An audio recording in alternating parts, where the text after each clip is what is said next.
Hello guys, welcome back to my channel. അപ്പോൾ ഇന്ന് ഈ വീഡിയോ കാണുന്നതിൽ ഒരു 90% ആൾക്കാർ ഫോട്ടോ അല്ലെങ്കിൽ വീഡിയോ അവരുടെ ഫോണിൽ എടുക്കുന്ന ഒരു വ്യക്തിയായിരിക്കും. അതേസമയം ആ വ്യക്തിയോട് നമ്മൾ ക്യാമറയിൽ ഒരു ഫോട്ടോ അല്ലെങ്കിൽ വീഡിയോ എടുക്കാൻ പറയുമ്പോൾ അവർക്ക് ഭയങ്കര കൺഫ്യൂഷനാണ്. ബിക്കോസ് അവർ നോക്കുമ്പോൾ ഭയങ്കരമായിട്ട് ഓവർ എക്സ്പോസ്ഡ് ആയിരിക്കും, അല്ലെങ്കിൽ ഭയങ്കര അണ്ടർ ആയിരിക്കും, അതും അല്ലെങ്കിൽ ബ്ലർഡ് ആയിരിക്കും, ഫോക്കസ് ആകുന്നില്ല, അങ്ങനത്തെ കുറേ പ്രശ്നങ്ങളുണ്ടാവും. അപ്പൊ ഇന്നത്തെ വീഡിയോ ഒരു ക്യാമറ യൂസ് ചെയ്ത് എങ്ങനെ നമുക്ക് ഫോട്ടോ എടുക്കാം അല്ലെങ്കിൽ വീഡിയോ എടുക്കാം എന്നതിനെ കുറിച്ചാണ്. ഈ വീഡിയോയിൽ ഞാൻ ഇൻക്ലൂഡ് ചെയ്യാൻ ഉദ്ദേശിച്ചിരിക്കുന്നത് shutter speed, aperture, ISO and Kelvin ആണ്. ബാക്കിയുള്ളതൊക്കെ നമുക്ക് വരും വീഡിയോകളിൽ അപ്ലോഡ് ചെയ്യാൻ ഓർത്താണ്, അല്ലെങ്കിൽ ഭയങ്കര ലെങ്തി ആയി പോയി video. So hope you all like this video. അപ്പോൾ നമുക്ക് വീഡിയോയിൽ കടന്നാലോ. സോ നിങ്ങൾക്ക് ഇവിടെ കാണാൻ ഞാൻ ഒരു ബേസിക് സെറ്റപ്പ് ചെയ്തിട്ടുണ്ട്. ഷൂട്ട് ചെയ്യാനായിട്ട് ഞാൻ സോണിയുടെ A7M3യും സിഗ്മ 35mm ലെൻസുമാണ് ഉപയോഗിച്ചിരിക്കുന്നത്. ആൻഡ് സബ്ജക്റ്റ് ആയിട്ട് ഞാൻ യൂസ് ചെയ്യുന്ന 2 പെർഫ്യൂംസും. ആൻഡ് ലൈറ്റിങ്ങിനായിട്ട് ടോപ്പിൽ നിന്ന് 4500 കെൽവിന്റെ ഒരു വൈറ്റ് ലൈറ്റും, സൈഡിൽ നിന്ന് ഫ്ലിപ്കാർട്ടിൽ നിന്ന് മേടിച്ച സൺ വീഡിയോ ലൈറ്റിൽ റെഡ് ലാമ്പ് സെറ്റ് ചെയ്ത്, ആൻഡ് റൈറ്റിൽ നിന്ന് ഒരു LC500 2800 കെൽവിൻ സെറ്റ് ചെയ്ത് ലിറ്റ് ചെയ്തിട്ട് ഡയറക്റ്റ് ഹിറ്റ് ചെയ്യിച്ചിട്ടുണ്ട്. സോ നിങ്ങൾക്ക് ഇവിടെ മോണിറ്ററിൽ കാണാം. ഞാനിപ്പോൾ ഈ ക്യാമറ മാനുവലിലാണ് സെറ്റ് ചെയ്തിരിക്കുന്നത്. ഇനി ക്യാമറയിലേക്ക് നോക്കുകയാണെങ്കിൽ നമുക്ക് കാണാം 1/160 എന്നും f1.4 എന്നും +or-0.0 ആൻഡ് ISO 100 എന്നും പറഞ്ഞു. അപ്പോൾ ഇവിടെ നോക്കുവാണെങ്കിൽ ഈ 1/160 ആണ് ഷട്ടർ. ഇത് നമുക്ക് ഈ റിംഗ് ഉപയോഗിച്ച് കൂട്ടാനും കുറയ്ക്കാനും സാധിക്കും. ഇനി രണ്ടാമത് f1.4 എന്ന് പറയുന്നതാണ് അപ്പർച്ചർ. ഇത് നമുക്ക് ഈ ക്യാമറയുടെ ഫ്രണ്ട് ഭാഗത്തുള്ള റിംഗിൽ കൂട്ടാനും കുറയ്ക്കാനും സാധിക്കും. ആൻഡ് മൂന്നാമതാണ് ISO. ഈ ISO നമുക്ക് ഈ റിംഗിൽ കൂട്ടാനും കുറയ്ക്കാനും സാധിക്കും ഈ ക്യാമറയിൽ. ഇത് നിങ്ങൾക്ക് നിങ്ങളുടെ ക്യാമറയിൽ ഇഷ്ടമുള്ളതുപോലെ സെറ്റ് ചെയ്യാനും സാധിക്കുന്നതാണ്. അപ്പോൾ ബേസിക് ആയിട്ട് നോക്കുവാണെങ്കിൽ ഞാനിപ്പോൾ ഇത് ട്രൈപോഡിൽ സെറ്റ് ചെയ്തേക്കുന്നുണ്ട്. എനിക്ക് എത്ര വേണമെങ്കിലും ഷട്ടർ ഡൗൺ ചെയ്യാം. ആൻഡ് ഈ ഷട്ടർ ഡൗൺ ചെയ്യുന്നതിൻ്റെ ഏറ്റവും വലിയ ഉപയോഗം എന്ന് പറഞ്ഞു കഴിഞ്ഞാൽ, ഈ ഷട്ടർ ഡൗൺ ചെയ്യും തോറും, അതായത് 1/100 നിന്നും 1/80 വരും തോറും ക്ലിക്ക് ചെയ്ത് അത് മൊത്തം റീഡായി തീരാൻ കുറച്ച് ടൈം ലാഗ് ഉണ്ടാവും. ഇനി നമുക്കൊരു ഫോട്ടോ എങ്ങനെ എടുക്കാൻ പറ്റും നോക്കിയാലോ. സോ അതിനായി തന്നെ ഷട്ടർ നമ്മൾ എപ്പോഴും മിനിമം ഒരു 125 ടു എത്ര വേണമെങ്കിലും കൂടാം, മിനിമം ഒരു 125 എങ്കിലും കീപ്പ് ചെയ്യാൻ ശ്രമിക്കുക. കാരണം എന്താണെന്ന് വെച്ചാൽ നമ്മൾ 100 അല്ലെങ്കിൽ 80-60 പോകാം, അന്നേരം ഷേക്ക് ഉണ്ടാവാം. ഇപ്പോൾ ട്രൈപോഡിൽ വെച്ചതുകൊണ്ട് ഷേക്ക് ഉണ്ടാവാനുള്ള ചാൻസ് വളരെ കുറവാണ്. അതേസമയം നമ്മൾ വെഡിങ് ഫോട്ടോഗ്രാഫി സമയത്ത് എപ്പോഴും ട്രൈപോഡ് വെച്ചെടുക്കാൻ പറ്റിയെന്ന് വരില്ല. സോ എപ്പോഴും ഷട്ടർ സ്പീഡ് ഒരു 125 എങ്കിലും മിനിമം മെയിൻറ്റെയിൻ ചെയ്യാൻ നോക്കുക. Depends on the light condition. നമുക്കതൊരു 100 വരെ എത്തേണ്ടൊക്കെ സാഹചര്യം വരും. പക്ഷെ എന്നാലും മാക്സിമം ലൈറ്റിംഗ് ചെയ്ത് മിനിമം ഒരു LC500 ഹിറ്റ് ചെയ്ത് 125 അല്ലെങ്കിൽ 160 ഷട്ടർ സ്പീഡ് എപ്പോഴും എത്തിക്കാൻ ശ്രമിക്കുക. ഇപ്പോൾ നിങ്ങൾക്ക് കാണാം, ഞാൻ ചുമ്മാ ഒരു റാൻഡം ആയിട്ടൊരു ഫോട്ടോ എടുക്കുകയാണ്. ഒരു ഫോട്ടോ വെറുതെ എടുത്തു. ഇപ്പോൾ നിങ്ങൾക്ക് ഇത് സ്ക്രീനിൽ കാണാൻ സാധിക്കും. ഇപ്പോൾ നിങ്ങൾ നോക്കുകയാണെങ്കിൽ വലിയ കുഴപ്പമൊന്നുമില്ല, തെറ്റൊന്നുമില്ല. ഷട്ടർ 100, അപ്പർച്ചർ 1.4, ISO 80, അത് നോർമൽ ഷട്ടർ. ഇനി ഈ അപ്പർച്ചറിൻ്റെ ഗുണം എന്ന് പറഞ്ഞു കഴിഞ്ഞാൽ, ഈ അപ്പർച്ചർ നമ്മൾ കൂട്ടും തോറും വീഡിയോക്ക് ഒരു സബ്ജക്റ്റിന്റെ ബാക്ക്ഗ്രൗണ്ടിൽ വരുന്ന ഡെപ്ത്, ആ ഡെപ്തിന് നല്ലൊരു വ്യത്യാസം ഉണ്ടാവും. ഇനി ഈ അപ്പർച്ചർ നമ്മൾ കൂട്ടും തോറും നമ്മുടെ ലെൻസിന്റെ ഉള്ളിലെ ഒരു ഷട്ടേഴ്സ് ഉണ്ട്, അത് കൂടുതൽ വിഘടിക്കും അല്ലേ.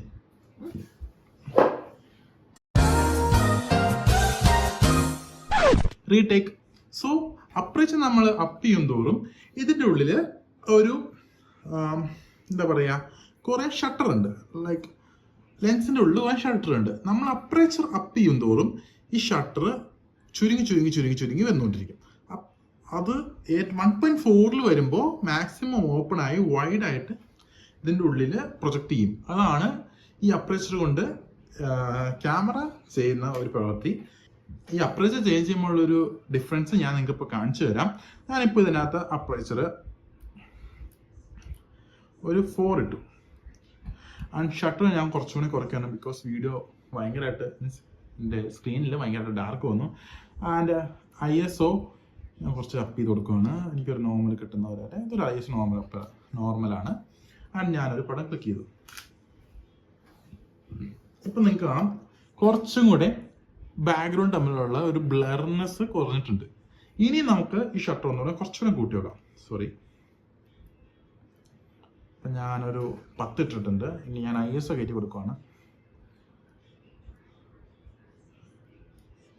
ഓക്കെ, സെലക്ട് ചെയ്തു, അടിച്ചിട്ടുണ്ട്. ഇപ്പൊ നിങ്ങൾക്ക് കാണാം ബാക്കിലുള്ള ബോട്ടിലും ഫ്രണ്ടിലുള്ള ബോട്ടിലും ഒരേപോലെ നിങ്ങൾക്ക് കാണാം. അതെന്തുകൊണ്ടാണെന്ന് വെച്ചാൽ ഈ അപ്പറേച്ചർ അപ്പ് ആവുന്നതോറും, അതായത് 1.4 നിന്ന് 2, 3, 4 അങ്ങനെ അപ്പ് ആവുന്നതോറും ബാക്ക്ഗ്രൗണ്ട് ആയിട്ടുള്ള ഒരു ഡെപ്ത് ഫീൽ ചെയ്യുന്നത് കുറഞ്ഞുകൊണ്ടിരിക്കും. ആൻഡ് ഇത് എപ്പോഴാണ് യൂസ് ചെയ്യാന്ന് വെച്ച് കഴിഞ്ഞാൽ, നമ്മൾ ഇപ്പോൾ ഒരു സിംഗിൾ പേഴ്സന്റെ ഫോട്ടോ അല്ലെങ്കിൽ ഒരു പ്രൊഡക്റ്റ് ഷൂട്ട് എടുക്കുമ്പോൾ എപ്പോഴും ഏറ്റവും കുറച്ച് പോകാറുള്ളൂ. Depends on the condition.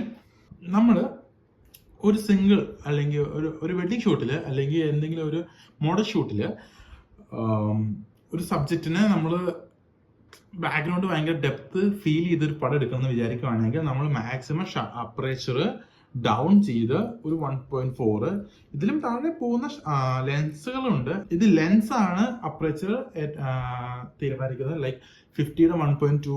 Normally ഇപ്പോൾ വെഡിങ് ഫോട്ടോഗ്രാഫി ഫീൽഡിൽ എല്ലാവരും യൂസ് ചെയ്യുന്നത് 1.4 ആണ് മാക്സിമം. 1.2 യൂസ് ചെയ്യുന്നവരുണ്ട്. ബട്ട് ഇപ്പൊ ഞാൻ പറഞ്ഞല്ലോ 1.2 യൂസ് ചെയ്യുന്നത് മാക്സിമം ബാക്ക്ഗ്രൗണ്ടിൽ ഒരു ഡെപ്ത് ഫീൽ ചെയ്യാൻ വേണ്ടിയാണ്. ഒരു സബ്ജക്റ്റും ബാക്ക്ഗ്രൗണ്ടും തമ്മിലൊരു ഡെപ്ത് ഫീൽ ചെയ്യാൻ വേണ്ടി. ആൻഡ് 4ലേക്കൊക്കെ പോകുന്നത് നമ്മളൊരു ഗ്രൂപ്പ് ഫോട്ടോ എടുക്കുമ്പോഴോ അല്ലെങ്കിൽ ഒരു വീടിന്റെ ഫോട്ടോ എടുക്കുമ്പോഴൊക്കെ നമ്മൾ 4ലേക്കൊക്കെ പോകാറുണ്ട്. അതായത് അപ്പറേച്ചർ 4ലേക്ക് പോകാറുണ്ട്. അതിന് മുകളിലേക്ക് പോകുന്നവരുണ്ട്. Depends on the light condition നമ്മളത് മാറ്റും. ഇനി ISO പറയുവാണെങ്കിൽ നമുക്ക് ചുമ്മാ കിടക്കുമ്പോൾ വെട്ടം കൂട്ടാനും സാധിക്കും, വെട്ടം കുറയ്ക്കാനും സാധിക്കും.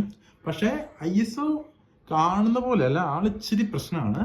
അതെന്താന്ന് വെച്ചാൽ നമ്മൾ കൂട്ടും തോറും ഇപ്പോൾ കാണാൻ നിങ്ങൾക്ക് വെട്ടം കൂടി. ഞാൻ കുറച്ച് ഷട്ടർ കൂട്ടി, ഒരു 8000 ഷട്ടർ ഇട്ടു, കുറച്ച് അപ്പറേച്ചറും കൂട്ടി, ഒരു 4 അപ്പറേച്ചർ ഇട്ടു.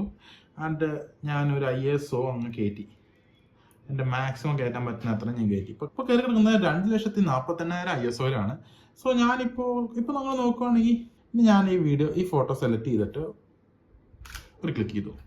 ഇപ്പൊ നിങ്ങൾക്ക് കാണാം ഈ ഫോട്ടോയിൽ ഭയങ്കര ഗ്രെയിൻസ് ആണ്. ഇതാണ് ISOയുടെ ഒരു പ്രശ്നം തന്നെ. ISO ചുമ്മാ അങ്ങനെ എപ്പോഴും കൂട്ടാൻ പറ്റില്ല. ISO മാക്സിമം എപ്പോഴും ഒരു 5,000 താഴെ എപ്പോഴും മെയിൻറ്റെയിൻ ചെയ്യാൻ നോക്കുക.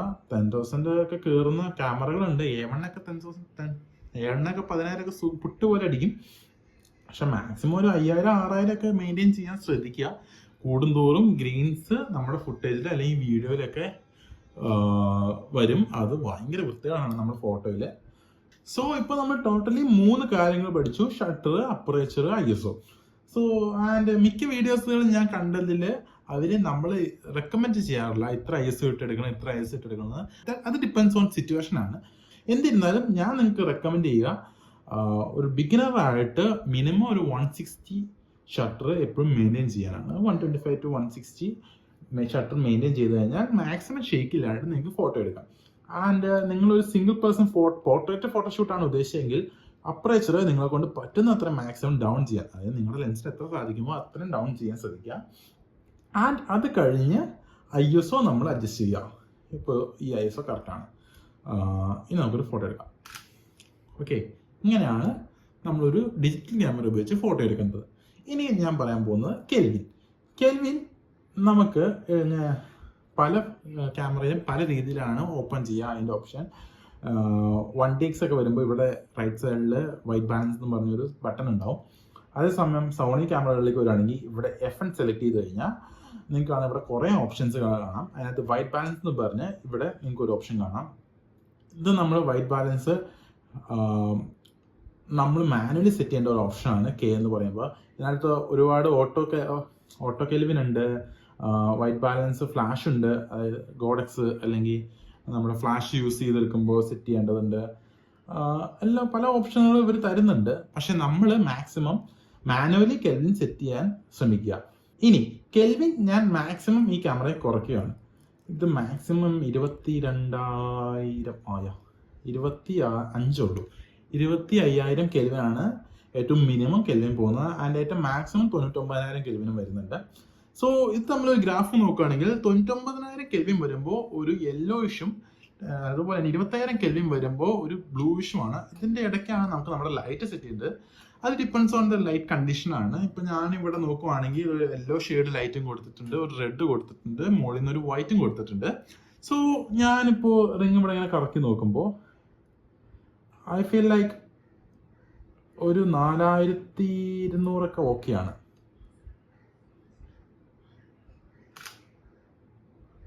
ഇപ്പൊ നിങ്ങൾക്ക് കാണാം 4200 ഞാനൊരു പണം എടുത്തിട്ടുണ്ട്.